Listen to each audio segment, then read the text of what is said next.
So the bus has just stopped now in Gouldsboro, Pennsylvania. Just a small little rest stop where people could stop to get some food for dinner, because it's about 6 o'clock now, right around dinner time, and we haven't really had any extended stops along the trip, so it's finally a chance for people to get meals. I wasn't particularly hungry because I've brought a bunch of sandwiches with me and some apples, so I wasn't really hungry for a full meal, so all I got was a nice large vanilla milkshake, which is pretty good, just from Burger King here. And so we're really not, I mean this doesn't really look like New York quite yet, but really not too far away from the city now. The scenery's been really interesting, although I haven't really been paying too close attention to it. I've been kind of focused on watching my documentary on my computer, but the road is kind of followed through all these little hills, quite steep hills that are kind of almost mountainous. It actually kind of reminds me of the terrain of where I was working last summer in Caribou Mountain in New Brunswick. Just lots of hills, and they're just covered in lots of trees, lots of deciduous trees in particular. So anyways, not long to go before New York City, so I'm gonna get back on the bus, and we'll be there in no time.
Tunnel underneath of the Hudson River. So up there is water and boats, and we should be crossing the New York-New Jersey state border pretty soon, and then we will be on Manhattan Island. Very excited. It was really neat seeing the city from this side of the shore and seeing all of the buildings. And one stretch before you came around the corner to come down, that you could see pretty much the whole island. And it's just so spectacular. Really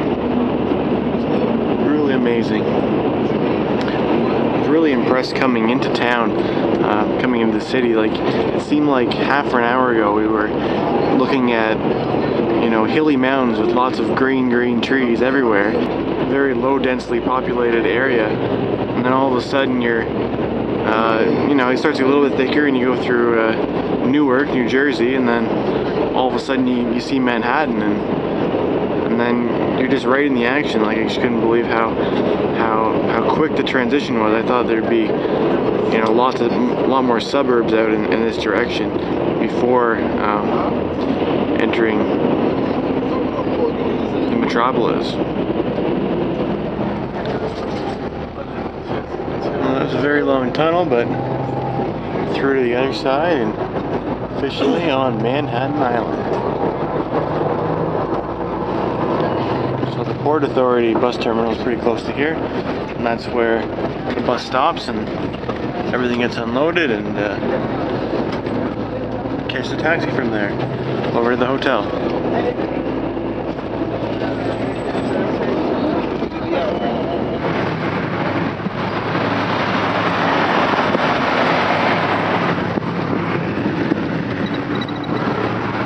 So it's now just after 10:30 p.m.